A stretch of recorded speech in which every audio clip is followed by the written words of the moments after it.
पवन तनय संकट हरण मंगल मूर्ति रूप राम लखन सीता सहित हृदय बसहु सुरभूप सियापति रामचंद्र की जय।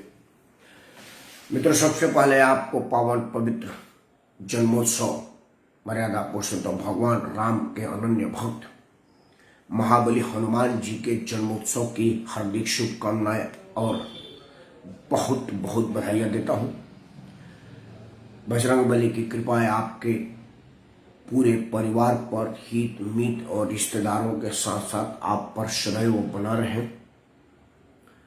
कहा जाता है कि जा पर कृपा राम की हुई ता पर कृपा करे सब कोई, और जिन पर राम के भक्त की कृपा होती है उस पर भगवान राम की स्वयं कृपा हो जाती है। वो अंडरस्टूड है, उसमें कहानी की जरूरत नहीं होती। तो आज हनुमान उत्सव है, हनुमान जन्मोत्सव है और सत्य सनातन के मानने वालों के लिए एक बड़ा ही पावन पवित्र और मर्यादित त्योहार है। आज चर्चा इस पर नहीं था क्योंकि आमतौर पर मैं किसी धार्मिक मुद्दे पर बोलना पसंद नहीं करता, क्योंकि मेरा ये मानना है कि धर्म एक निजी आस्था का विषय है और ये चार दीवारी के अंदर ही हो। जैसे हमारे देश के कई गणमान्य नेता करते हैं। श्री दिग्विजय सिंह जो हमेशा सत्य सनातन का अपमान करने के लिए कोई भी मौका नहीं चूकते। जब उनके घर किसी भी तरह का धार्मिक कर्मकांड आयोजित होता है तो देश दुनिया में सर्वाधिक मान्यता प्राप्त संत शंकराचार्य जी महाराज के कर कमलों द्वारा संपादित होता है उनके यहाँ का सारे धार्मिक अनुष्ठान। मैं उसका साक्षात गवाह हूं। जब उनके पुत्र का शुभ विवाह हुआ था उसमें जगत गुरु शंकराचार्य जी ने स्वयं सारे अनुष्ठान करवाए थे जो शादी विवाह में होता है। मुलायम सिंह यादव को घंटों बैठ करके पूजा करते हुए मैंने स्वयं अपनी आंखों से देखा है, और मैं नहीं समझता कि आम गृहस्थ के घर में उतना बड़ा राम दरबार का चित्र और उतनी बड़ी मंदिर, मतलब घर में, मतलब मैं बाहर के मंदिर की बात नहीं कर रहा हूं, तो सर्वोच्च न्यायालय के सर्वोच्च आशीर्वाद और भारतीय जनता पार्टी के प्रयास, विश्व हिंदू परिषद का अथक परिश्रम, संघ के मेहनत और आप सबके सहयोग से दुनिया में सर्वाधिक भव्य मंदिर मर्यादा पुरुषोत्तम भगवान राम का बन रहा है। जो आम गृहस्थ के घर में होता है, जैसे हमारे घर में 2 कैलेंडर हमने एक जगह टांग दिया है, एक चिन्हित कर दिया कि इधर ही मुंह करके हम सुबह सुबह जय हनुमान कर लेंगे, जो आम गृहस्थ वाले लोग करते हैं। तो या कोई से आदमी के पास एक छोटा सा मंदिर लकड़ी का होता है, या कोई आदमी संगमरमर का मंदिर खरीद लेता है, या कोई आदमी 2-4 तस्वीरें लेकर के घर के कोने में रख करके प्रणाम कर लेता है। तो इस तरह के गृहस्थ आश्रम के जो गृहस्थ लोगों के घर में मंदिर होता है, मैं नहीं समझता कि जो मुलायम सिंह यादव के घर में मंदिर है वो उससे भव्य और अद्वितीय मंदिर कहीं पर होगा। लेकिन जब ये लोग बाहर मुंह खोलते हैं तो भगवान राम को ही नकारते हैं, जैसा कि अजीतराम जी ने भी किया है। तो इसलिए मैं मानता हूं कि धर्म का मामले पर बहुत जरूरी नहीं है। हम लोग सामाजिक लोग हैं, राजनीति पर बोलना पसंद कर रहे हैं और शास्त्र पर बोलना पसंद करते हैं। सबसे ज्यादा देश में जो सामंजस्य बना रहे और कैसे बना रहे इस पर बोलना सबसे बढ़िया मानते और चाहते हैं इसी बात पर बोले। इसलिए मेरे लिए बड़ा महत्वपूर्ण मुद्दा था आज जो देश भर में कुछ उपचुनाव हुए हैं, लोकसभा के, विधानसभा के और जगहों पर, उसमें जो परिणाम आया है आज मैं उसी पर बोलना चाह रहा था। मेरा फोकस होता कल तक भारतीय जनता पार्टी के सक्रिय सदस्य, भारतीय जनता पार्टी की अनुकंपा पर मंत्री तक बने बिहारी बाबू के नाम से मशहूर बम्बई फिल्म के मशहूर सिने स्टार श्री शत्रुघ्न सिन्हा का टीएमसी के टिकट पर आसनसोल से विजय पर मेरा विश्लेषण था कि उनका विजय क्या टीएमसी का विजय है, भाजपा का हार है, या शत्रुघ्न सिन्हा का राजनीतिक पुनरुद्धार है, मैं उस पर बोलना चाह रहा था, लेकिन शाम होते होते सभी समाचार चैनलों पर जहांगीरपुरी हादसा के बाद मैंने कहा कि सिर्फ 2-3 वाक्यों में समेटूंगा शत्रुघ्न सिन्हा की जीत को। मित्रों, शत्रुघ्न सिन्हा पर आधा घंटा बोलने की इच्छा थी, लेकिन मैं 2-4 शब्द कह लेता हूं कि शत्रुघ्न सिन्हा का जीत किसका जीत है? क्या वो बिहारी बाबू के अपने व्यक्तित्व की विजय है? तो निश्चित तौर पर बिल्कुल नहीं है, क्योंकि वो बिहारी बाबू जिस बिहार के राजधानी पटना से कई बार लगातार भाजपा के अनुकंपा पर जीतते आए हैं, वहां उनकी लुटिया डूब गई। लखनऊ में जो हिंदी भाषी क्षेत्र के सिनेमा कलाकार हैं, मतलब शत्रुघ्न सिन्हा कोई बंगला फिल्मों के बहुत सुपरस्टार नहीं है, वो हिंदी भाषी है, तो यूपी बिहार में हिंदी बोली जाती है। तो लखनऊ से उनकी पत्नी ने अपना भाग्य आजमाया, वो उनकी भी लुटिया डूब गई। उनका बेटा आकर के तकदीर आजमाने का प्रयास किया, तो जिस तरह से वो सिनेमा में नकारा गया, बिहारियों ने उनको राजनीति में नकार दिया। मतलब शत्रुघ्न सिन्हा का कोई व्यक्तित्व और कोई हैसियत और राजनीति में बची नहीं है, इसलिए जो विजय है वो शत्रुघ्न सिन्हा का विजय तो निश्चित तौर पर नहीं। तब सवाल है कि जो लोकसभा के विजय का टिकट मिला हुआ है वो तो शत्रुघ्न सिन्हा के नाम से मिला है, आप उनको नकार क्यों रहे हैं वो मैं बताऊंगा। लेकिन आज चूंकि मामला जहांगीरपुरी का, इसे बहुत विश्लेषण करूंगा, थोड़ी बातें कह देता हूं, थोड़ा कहना ज्यादा समझना। मित्रों, जो सबसे बड़ा महत्वपूर्ण मुद्दा है शत्रुघ्न सिन्हा के विषय में कि भाई श्रेय किसको जाएगा, मेरा अपना मानना है कि ना तो ये शत्रुघ्न सिन्हा का विजय है, ना ही टीएमसी का विजय है, क्योंकि टीएमसी ने जीवन में कभी वो खाता ही नहीं खोला था। ये भारतीय जनता पार्टी का हार है, ये बड़ा निश्चित बात है, क्योंकि भारतीय जनता पार्टी ने जो अपना चुनाव जीतने का मनोबल था वो पहले ही दिन घोषित कर दिया था कि उन्हें जीतना नहीं है। वहां के जनप्रिय नेता, जमीनी नेता, जिस तरह से हमारे बहरिया विधानसभा के जनईनी नेता सुरेंद्र सिंह को उन्होंने नकार करके दूसरे को टिकट दे दिया और वहां हार का सामना करना पड़ा, बल्कि पूरी बलिया और गाजीपुर आजमगढ़ हार गए, पूरा पूर्वांचल में उनको शर्मिंदगी झेलनी पड़ी। वही हाल यहाँ हुआ, वहां के जो जननायक था, जिसको जन जन में पहुंच थी और जिसको हर आदमी चाहता था कि मेरा नेता ऐसा हो, जितेंद्र तिवारी जैसा हो, उस जितेंद्र तिवारी को पहले बार के मेन चुनाव में भी नकार दिया गया। जितेंद्र तिवारी गुस्से में आकर टीएमसी में चला गया, लेकिन टीएमसी का आदमी होकर के, हाँ, दिल्ली दंगे पर प्रेम सिंह, मैं आ रहा हूं, जरा शत्रुघ्न सिन्हा पर 2 मिनट के लिए बोलो। तो वो ममता बनर्जी कभी जीती नहीं। भारतीय जनता पार्टी ने जितेंद्र तिवारी का टिकट काट करके अपने वहां के एक बंगाली को दिया, ये जानते हुए कि आसनसोल बंगाल में जरूर है, लेकिन बंगाली बहुल नहीं है, वो बिहारी बहुल सीट है और वहां से पूर्वांचल का आदमी ही जीतता है, और जिसको पूर्वांचल का आशीर्वाद है। तब आप कहेंगे कि बाबू सुप्रियो कौन सा पूर्वांचली था? नहीं, बाबू सुप्रियो भाजपा के टिकट पर जीता था, जबकि उसे नरेंद्र मोदी का आशीर्वाद प्राप्त था, तो वो विजय नरेंद्र मोदी की थी, वो उसकी नहीं थी। इसलिए भारतीय जनता पार्टी को ये विचार करना पड़ेगा कि वो सीट किस कारण से खोया गया।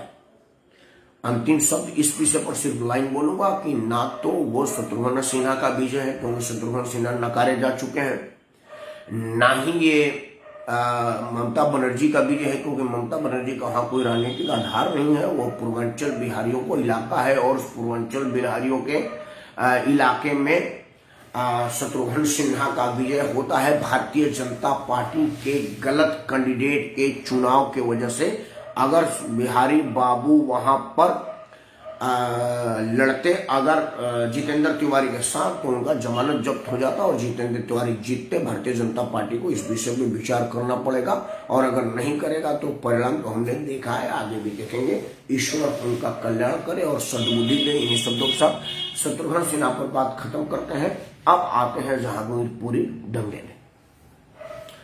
मित्रों, सबसे पहले क्यों दंगा हुआ, क्या दंगा हुआ, वो सोशल मीडिया से लेकर के मेन मीडिया पर आप सबने देखा। बहुत सारे वीडियो चल रहे हैं, कुछ फेक भी हो सकते हैं, कुछ ओरिजिनल भी हो सकते हैं। कम से कम समाचार चैनल के तो बहुत सारे वीडियो है, और वो लोग फेक वीडियो नहीं चलाते, उनका खुद का कहना है। जो निचोड़ निकला है वो जो लोग कह रहे हैं कि भाई मस्जिद के सामने हुड़दंग करते हुए जा रहे थे और मस्जिद के सामने हुड़दंग करते हुए जाएंगे तो हम पथराव कर देंगे।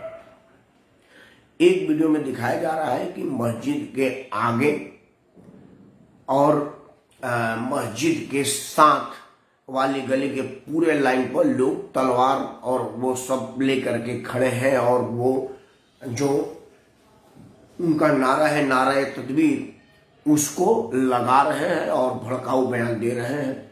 उधर से भी दोनों तरफ में टीमें आई। उसके बाद उस भीड़ पर पथराव हुआ और फिर मारपीट हुई, आगजनी हुई और लोगों को भागना पड़ा। अगर वो नहीं भागते तो उसमें सैकड़ों हजारों लोगों की जान जाती। ये रहा न बोलो आप दोषी कौन है, किसकी जिम्मेवारी बनती है। मैं इस पर चर्चा करने के लिए नहीं बैठता हूं, क्योंकि मेरा नाम राकेश सिंह परमार है, सत्य सनातन धर्म का मानने वाला हूं और कॉलम में हिंदू लिखता हूं। तो अगर मैं कुछ बोलूंगा तो उस आईने से देखी जाएगी, क्योंकि कहा जाएगा कि एक हिंदू है इसलिए हिंदू की तरफ से झुकाव के रूप में बोल रहा है, इसलिए मैं कारणों पर नहीं जा रहा।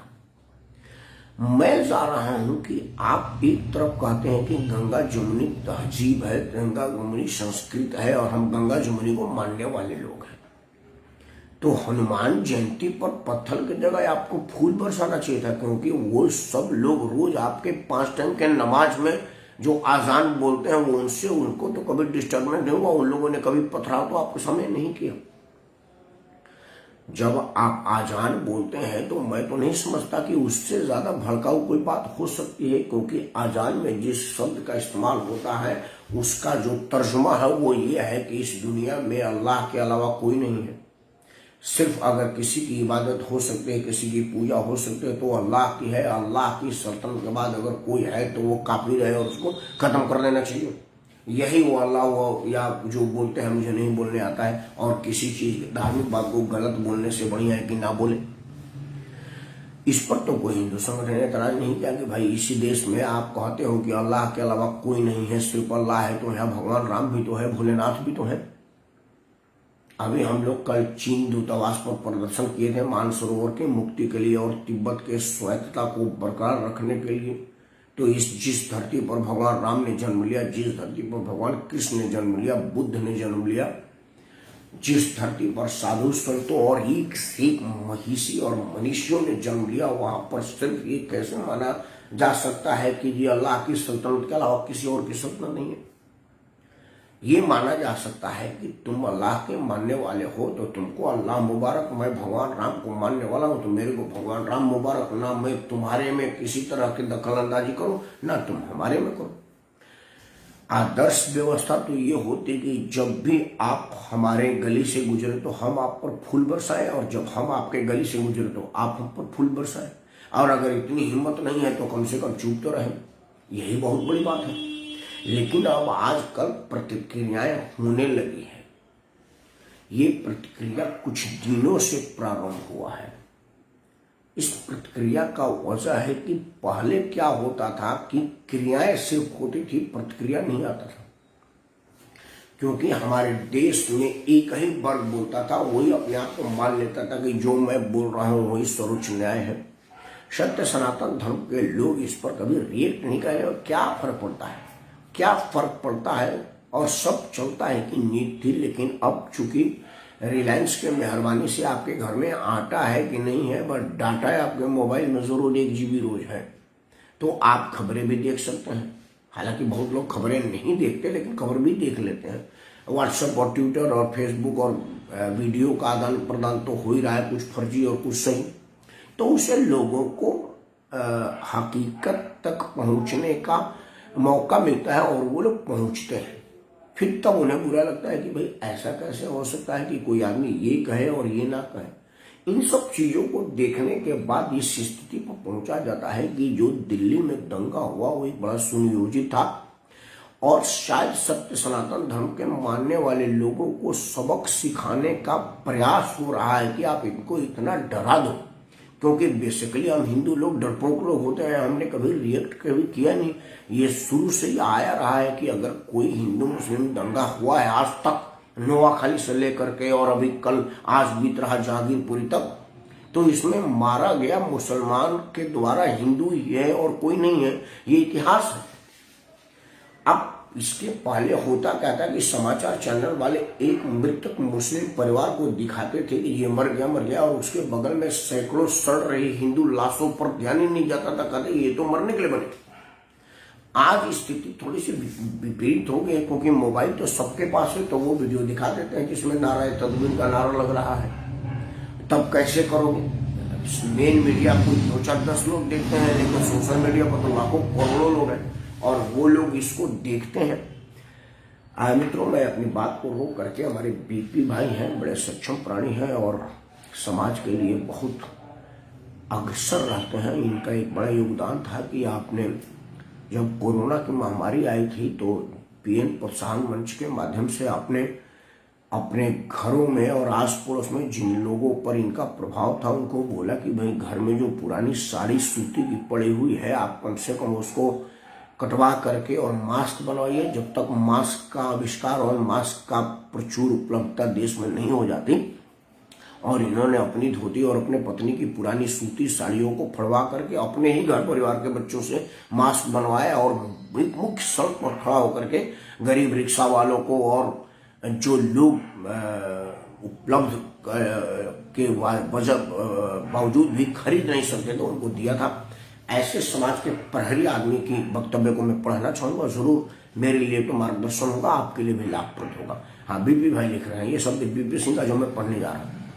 बीपी सिंह का शब्द है कि बीजेपी की केंद्र में सरकार है, दंगा विरोधी कानून लाना चाहिए। अब जब राज्यसभा में भी बहुमत मिल चुका है, जनसंख्या नियंत्रण, समान कानून सहित कई कड़ी कानून की आवश्यकता है। यूपी में ही नहीं, अन्य जगह पर भी बुलडोजर हिट हो रहा है। भाई, आपके 2 बात इसमें आया है, मैं दोनों बातों का जवाब दे दूं जो मेरे को समझ है। आपने पहला कहा है कि भारतीय जनता पार्टी की अब लोकसभा और राज्यसभा दोनों में बहुमत हो गई है, तो धड़ाधड़ इन बिलों को लाना चाहिए।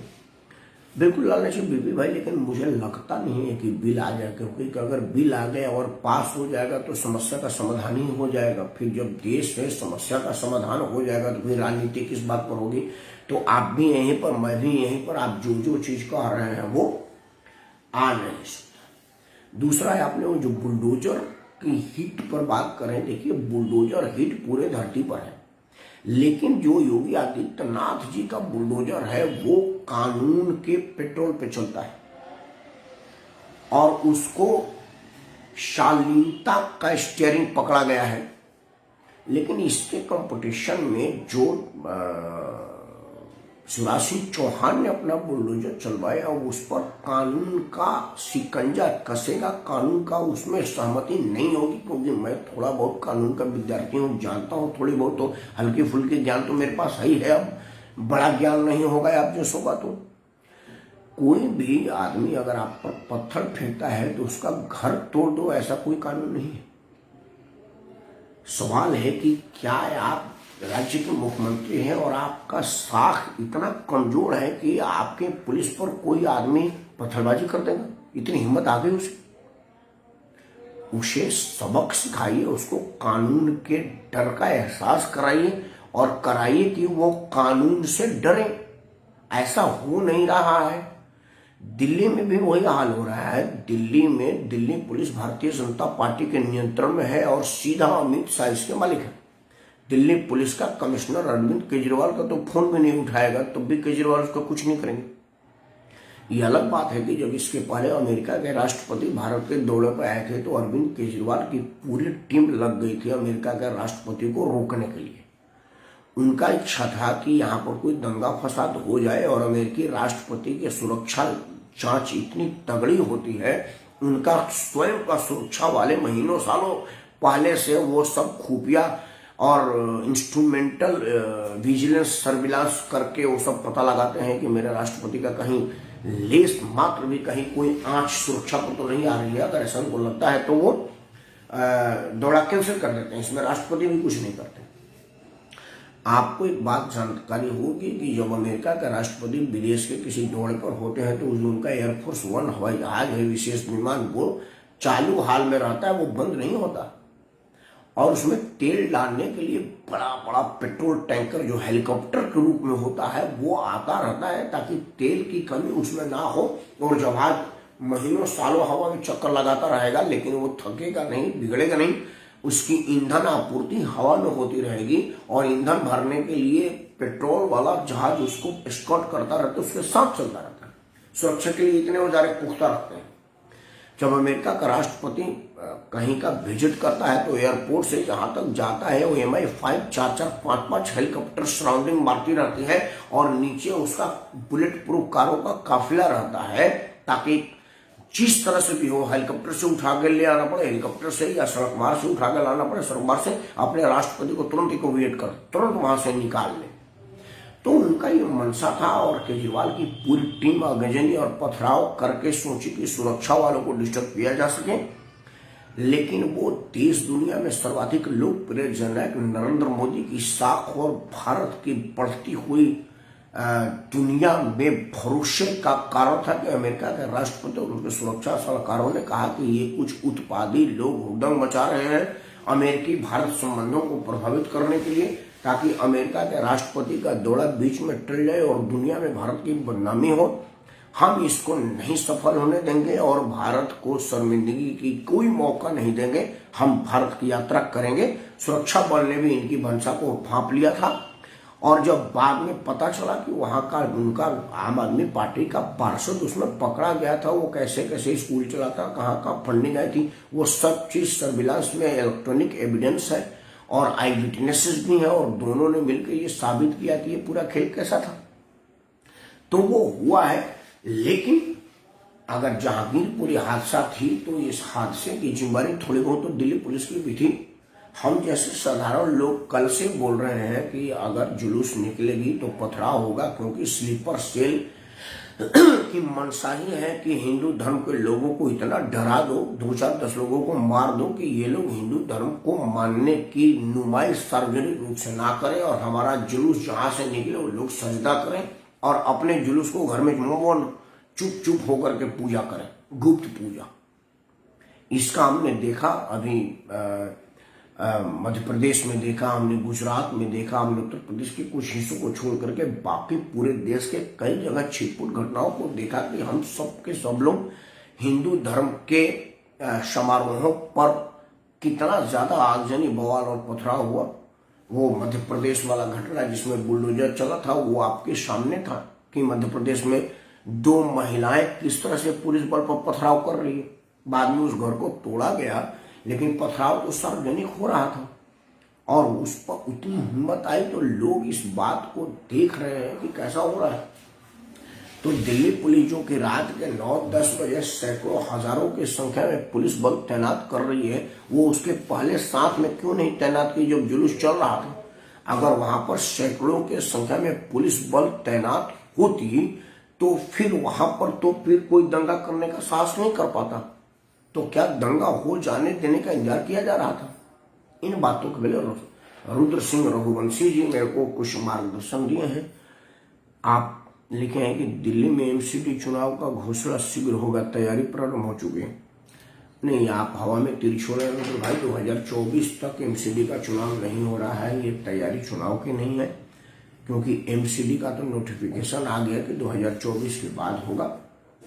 पहले एमसीडी की एकीकरण होगी, उसके बाद परिसीमन होगा, फिर परिसीमन के बाद सीटों का आरक्षण होगा, उसके बाद उसके विवरण तैयार करके दिए जाएंगे और तब जाकर चुनाव होगा।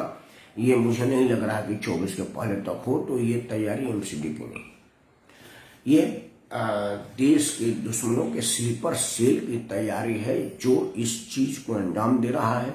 और स्लीपर सेल की सक्रियता भारत खुफिया एजेंसियों की विफलता है। अगर भारत की खुफिया एजेंसी इस चीज को बहुत बारीकी से और बहुत तटस्थता से जांच नहीं करेगी तो ये देश बारूद के ढेर पर बैठा हुआ है और स्वयं में चिंगारी लगा रहा है। विस्फोट कभी भी हो सकता है, और धीरे धीरे कहीं कहीं ज्वालामुखी का विस्फोट हम देख रहे हैं, जैसे जहांगीरपुरी मध्य प्रदेश है, गुजरात है, ऐसी जगहों पर हो रहा है। और इन जगहों पर इसलिए हो रहा है ताकि लोगों के मन में ये हमेशा भय बनाने का प्रयास किया जाए। ये दंगा सुनियोजित दंगा है और इसकी सोची समझी स्क्रिप्ट के तहत की गई है, क्योंकि दिल्ली के सिर्फ जहांगीरपुर इलाके से ही जुलूस नहीं निकला था, दिल्ली के कई जगह से जुलूस निकला था। 3-4 जगह का तो आमंत्रण निमंत्रण मेरे पास भी आया था। मैं आज अखिल भारतीय क्षत्रिय महासभा के जिस कार्यक्रम में था, और आप सबों को एक सूचना दे दूं कि वहां पर मुझे राष्ट्रीय उपाध्यक्ष का नियुक्ति दी गई, और मैं अब आज से आप सबके बीच राकेश सिंह परमार राष्ट्रीय उपाध्यक्ष अखिल भारतीय क्षत्रिय महासभा के रूप में जाना जाऊंगा। उस सभा के जस्ट बगल में हनुमान जी का जो व्यापक मंदिर है कनॉट प्लेस में, वहां पर रामचरितमानस, हनुमान चालीसा और शोभा यात्रा का बहुत बड़ा आयोजन था। उसमें मैं बुलाया गया था, लेकिन चूंकि मेरा अखिल भारतीय क्षत्रिय महासभा का कार्यक्रम था, इस वजह से मैं नहीं जा सका। वहां पर तो कोई पथराव नहीं हुआ। 6 बजे से 6:30 बजे तक हम लोग वहीं पर थे और वहां कोई पथराव की सूचना नहीं थी। रास्ते में भी कहीं कोई बवाल झंझट या किसी तरह की कोई डिस्टर्बेंस का सूचना नहीं था। और मैं वहां से बल्कि मुस्लिम बहुल इलाके से होता हुआ अपने घर आया। जब घर आकर के टीवी देखा तो पता चला कि जहांगीरपुर में आगजनी बवाल हो गया है। ये एक बहुत बड़ा सवाल है, और इस सवाल का जवाब हम जैसे साधारण लोग जानते हैं, पता ना पुलिस क्यों नहीं जानती और क्या जानना नहीं चाहती। खैर, एक बात वीडियो बंद करने से पहले कहूंगा कि बेमतलब का भ्रम है कि गंगा जमुनी तहजीब है। गंगा जमुनी तहजीब का मतलब है कि आप गंगा भी आप ही है और जमुना भी आप ही है, साफ भी आप ही रखें और गंदगी भी आप ही रखें। गंगा जमुनी का मतलब है कि आप ईद में सोया बनाए, लेकिन वो मंदिर में हनुमान चालीसा नहीं करेंगे। वो कहते हैं कि मैं नहीं करूँगा। जितने मुस्लिम धर्मगुरु हैं वो सारे के सारे हर जगह सार्वजनिक तौर पर कहते हैं कि वो आपको हैप्पी ईद बोलते हैं, उनको बोलने दीजिए, आप खुशियां मनाइए, लेकिन आप उनको हैप्पी दिवाली ना बोलें। आप उनको सेवइयां खिलाइए और उनको अपना बनाइए, लेकिन आप दिवाली में दी गई उनकी मिठाई को उनको मुंह पर फेंक दीजिए, अपने पास मत रखिए, क्योंकि उससे आदमी काफिर हो जाता है। वो एक ही मतलब मुसलमान धर्म की एक ही तो विशेषता है कि वहां पर छुप के तो कुछ होता नहीं, सब कुछ ओपन और सार्वजनिक होता है। तो फिर ये जो लोग विधर्मी लोग हमारे देश में हिंदू मुस्लिम को एक करने की दिखावा और नाटक करते हैं, उनसे पूछो कि मंदिरों में तो आजान करवा दिया, किसी दिन मस्जिद में हनुमान चालीसा करा, तब तो गंगा जमुनी संस्कृति का प्रत्यक्ष प्रमाण होगा। और सबसे बड़ी बात, जो देश में मीम भीम कोलैबोरेशन का बात चल रहा है और मीम भीम ही कहा जा रहा है, तो भीमवादियों के लिए परम आदरणीय भीमराव अंबेडकर साहब का जन्म जयंती कल था और जन्मोत्सव पूरे देश दुनिया में मनाई गई। क्या किसी मदरसे में मनाया गया? अगर मनाया गया तो मेरे को बताया जाए, क्योंकि मैं उस पर अपना स्टोरी करना चाहता हूँ कि फला वाले मदरसे में भीमराव अंबेडकर का जयंती मनाई गई। बाकी आप कुछ समझदार हैं। रुद्र प्रताप ने लिखा है कि यदि आपके अनुसार यह खुफिया तंत्र की विफलता है तो जो देश के केंद्र दिल्ली में हुआ है, तो आप यह बताएं कि पूरे देश की दशा क्या हो सकती है। और देश जिसके भरोसे चल रहा है, पूरे देश में हनुमान जी रक्षा करेंगे। देखिए, ये खुफिया तंत्र की विफलता नहीं है, खुफिया तंत्र की तो सक्रियता है। ये पुलिस बल की लापरवाही है या ओवर कॉन्फिडेंस है कि उसको लगा कि भाई कुछ नहीं होगा। अभी हमने तो हिंदू मुस्लिम एकता का त्योहार मनाया था और सारे आयोजनकर्ताओं से वाहवाही ली थी, इस बात का था। और इसमें असल में स्लीपर सेल का रुद्र प्रताप रघुवंशी काम ही यही है कि वो ओपन में होते नहीं, वो अचानक करते हैं। लेकिन फिर भी हमारे देश में कुछ भी अगर अचानक होता है तो उसकी जिम्मेवारी देश की खुफिया एजेंसी और सुरक्षा बल को जाता है। और ये सारी जिम्मेवारी मैं राजनीतिक दल से कम और सुरक्षा बलों को ज्यादा दूंगा। राजनीतिक लोगों का तो काम है ऐसे दंगा भड़का करके राजनीतिक माहौल बनाना और अपने लिए उसमें मौका तलाशना। जैसे कोई आदमी हिंदूवादी होगा तो वो कहेगा कि देखो मुसलमान पीट लिया, और अगर कोई आदमी मुस्लिमवादी होगा तो वो कहेगा देखिए हिंदुओं की वजह से हमने आपको उनको पीटने का मौका दिया। तो ये चलता रहे। खैर, देश के हिंदू त्योहारों पर मुस्लिम बहुल इलाकों में आगजनी पथराव चिंता का विषय नहीं, खतरे का विषय है। और खतरे को खतरे के दृष्टिगत अगर हो करके नहीं सोचा जाएगा तो विस्फोट कभी भी हो सकता है। ईश्वर करे कि ऐसा ना हो और मेरी बात झूठी साबित हो। इन्हीं शब्दों के साथ एक बार पुनः आपको हनुमान जयंती की हार्दिक शुभकामनाओं के साथ मैं राकेश परमार आप सबको स्वागत करता हूँ। जय हिंद, वंदे मातरम।